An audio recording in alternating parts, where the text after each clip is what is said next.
writing. How was that a part of your process? Writing was a very important part. I don't like writing, okay? It's not like, oh, I must go and write. Never inspired to write. Even when I wrote my book, which people said is very visceral, it's amazing. I had to really learn to write, the technical skill in using language. And that book came out of therapy, and part of the therapy was writing about that hour in the forest. And I'd submitted, or the police had taken a statement, which proved to be very accurate. I'd never lost consciousness. All my senses were like on overdrive during the attack. Being an artist and a musician, I was very aware of everything going on. So when it came to therapy, I submitted this A4 piece of paper, and the therapist says to me, look, what we're going to do is break down. We're going to use your 5 senses. And listen, she said something very good. She said, you're going to feel worse before you get better, which is great. I just needed to hear that. It was realistic. I like realism. So I spent the first few weeks, starting at the beginning, going through every sentence. And instead of just saying, I saw his knife, right? I had to think about that. What shape was the knife? Was the sun glinting off the knife? Was it moving slowly or quickly? So everything I'd written, I had to think only about what I saw. The colors, the tones, the speed, how much was it in my restricted field of vision. Then when I'd done sight, I had to go back again to the beginning and do what I hear. And did they grunt? Did they sigh? Did they yell? Did they scream? Did Christine scream? Did she whimper? Did she whisper? And when you cherry pick these verbs, it really helped me put words to an event that didn't have any words. So I did that with all the 5 senses. And the result is, as I said, a very, very visceral description of what happened. Not fantasy, also very much matched up with what the police said. The police also read the book. So did writing help me? This took me a few months, actually, a few weeks. I felt terrible. I could not. I'd come home from therapy. I was like, I begged God that I wouldn't wake up the next day. It was the worst experience, really, just terrible. I was going to say the worst experience ever, which it wasn't quite. It was nearly the worst experience ever. But now that I wrote this down, not just now, the last few years, I'm so glad I did. Because also when I became more of a public speaker, what it did, it equipped me with a cognizant chronological event. It really helped me express myself. And so writing was very, very important from that point of view, for me to get my thoughts in order. And also, without realizing it, as I was writing, as the weeks and the months and years were going past, by facing it head on through pen and paper, I was breaking the bubble of this plastic film around me, of this disassociation. It slowly, I found myself edging more towards, I think that really did happen, rather than this is just unbelievable. Munchkin, I know it's really sad when I talk about this, but she knows exactly when to come. Yeah. So that was, writing was crucial for me. Crucial. I remember that every weekend that I came back from the military, completely different kind of area, but I would write a journal and I'd write a page or two. And then after about 2 years of doing that, it was just to put everything that happened during the week on a piece of paper. And then after about 2 years, I'm like, this is just getting more and more hard and more negative in terms of, and I stopped using writing for that period of time. For whatever the reason, it took me years to read back over it. But when I did read back over it, it created a story of what happened, because in many ways, because you go through so much hardship and the training is so difficult, again, a part of the times it didn't feel like it was me. Like, how can that guy that I was back in Australia coming to a foreign country and doing that? I didn't really understand how to get through that and how to process that. And it took me, again, probably only 7 or 8 years later, I had the guts to read over it. And I read over it and it was just, I forgot a lot of things. And part of what you said, we just went on a trip with our team from the military. We were about 24 guys split into 2 groups. We went to the desert with 2 people that helped us through the process, psychotherapists, whatever their backgrounds were. And one of the massive things that came up for all of us was we lost our memory of these events. Right. And as you were speaking, it's like maybe when you put words down to an event, you can process it or you can work through it. But when you don't have a memory of it, or you don't remember exactly what happened, the brain can't leave an open loop, from my understanding. It can't just leave something and not know. Like you said, we always want control. We always want to understand. We want a formula. And so by not putting it down or by not working through it, your brain picks something and it goes with it. The challenge with that is that a lot of the time the brain will pick something that doesn't actually serve you or doesn't do you any good. And I've seen that with a few people, that what came out of our team was that when someone was saying their story and something that was very difficult for them and they hadn't shared before, some of the time it actually never happened. And we were there to say that wasn't you. You weren't there. You were actually in another position. And they were positive that they were in the position that they'd spoken about.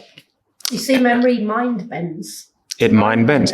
One of the major things that happens with post-trauma is that they don't have their memory goes. And I've spoken to dozens of people that are petrified at the fact that their memory doesn't go. But what do you mean they're petrified? It's very frightening. That they can't remember? That they can't remember. Oh, okay. It's like, how is it that I'm 35 or 40 years old and my memory just doesn't work anymore? And again, I think that's part of that protective mechanism that the body has that you started with. Well, I remembered everything, right? Everything. And then when I wrote my book, I'm so glad I did now, because 12 years on, if I was to write down what happened, it would be completely different. That's just memory. Maybe I'd have been stabbed 15 times instead of only 13. There is no way I could recall in great detail what happened 12 years ago. And I tell you another thing about writing and PTSD. People who've had trauma, they don't want to forget. If somebody else has died, all right, as in my case, there's so much guilt there, survivor's guilt. And you feel you're doing a disservice to the dead if you forget. So almost guilt doesn't let you get on with your life, because there's no way that you can forget this. How can it be that I'm going back to living a normal life and my friends have been blown up or murdered or stabbed? And so something in us doesn't want to forget. So when writing it down, actually, I read my book only for the second time since I've written it. Wow. And I read it like the other day. I had a Forrest Gump moment. It's like, no, this isn't me. I wasn't there. Really? I know I was.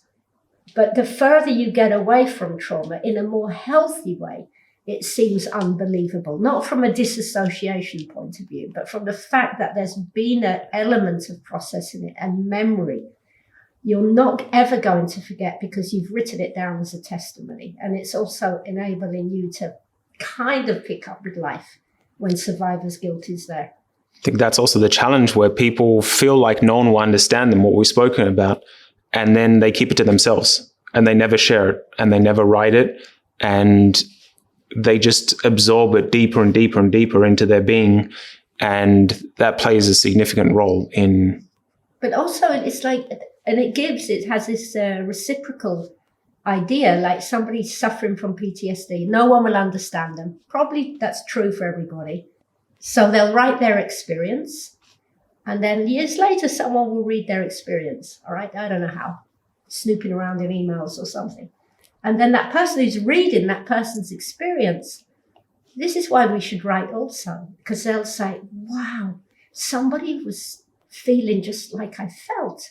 I didn't feel quite so alone in the world when I read what happened to that person.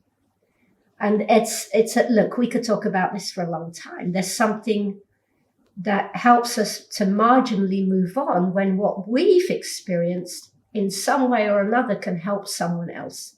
Because then it's not quite so nihilistic, the whole idea of death. At least something good came out of it. No good came out of it, but you know what I mean. At least somebody could have been helped a little bit. So that's another reason to write things down. You won't betray the memory of your murdered comrades or friends.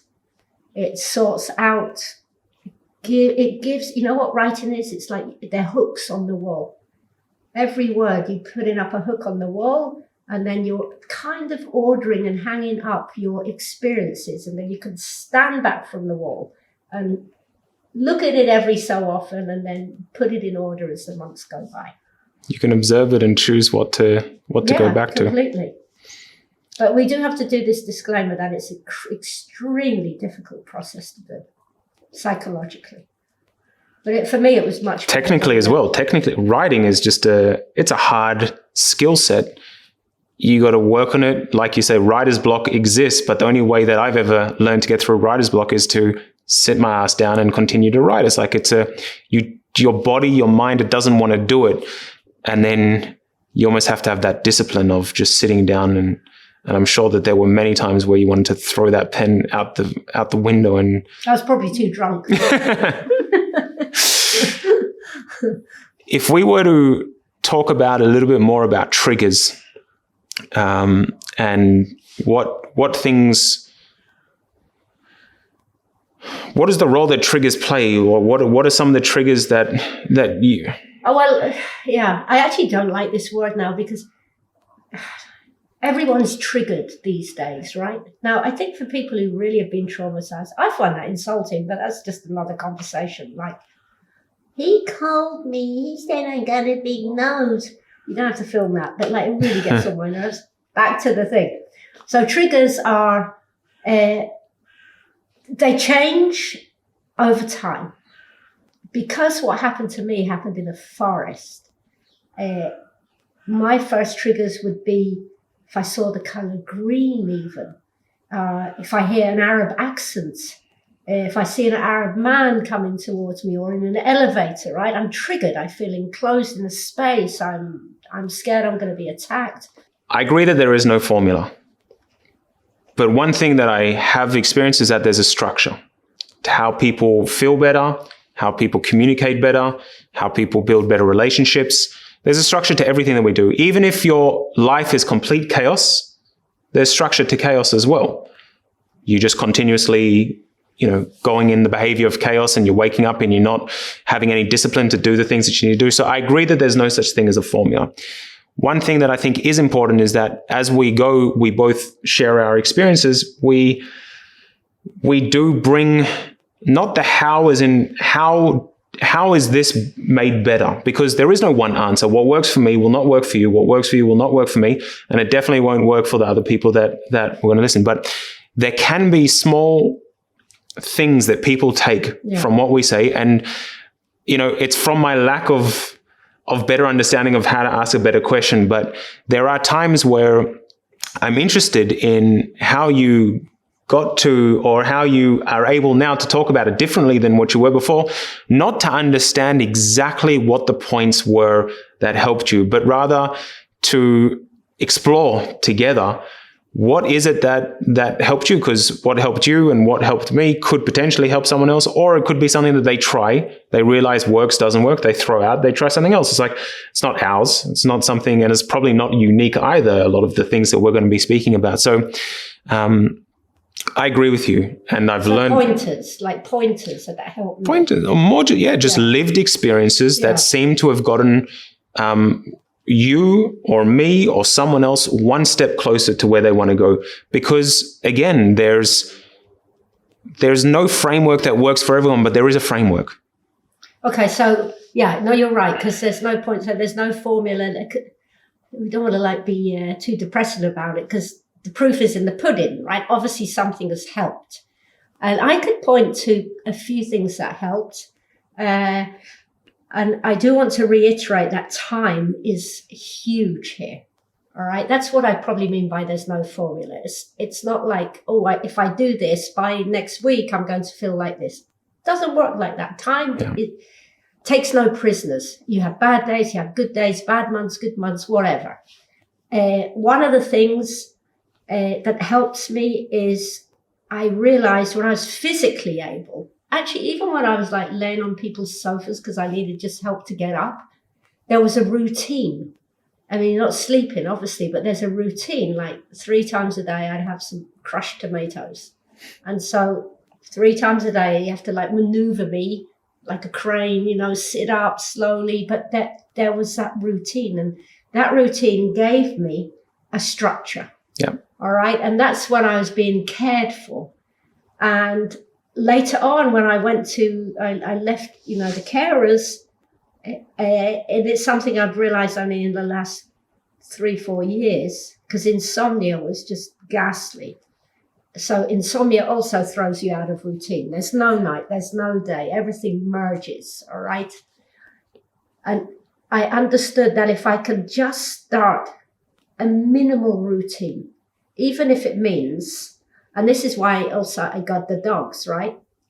Do you want to say hello to the camera? We're gonna get into that the dogs and routines. But routine, but the meaning that a routine for me is I have to get up. I have to just let them out in the yard, all right? And a routine would be, even if I don't feel like it, I would have my coffee at the same time of the day.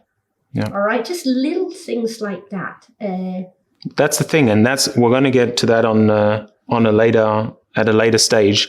But I think just to bring it all back, that, like you say, PTSD is complex. It's muddy. There is no formula that works for everyone, but what there is there's a structure to it. And there are, what we're going to attempt to do is we're going to attempt to bring forward more about this structure. And there are, and as we're going to speak about a bit later as well, there's also a real synergy between a high performer and someone who's suffering from PTSD, which is something that most people wouldn't think about. But you and I have had a lot of conversations about this. So we get it. It's bloody hard. It's messy. But it's not without hope. That's really what I tell myself. And I believe it now.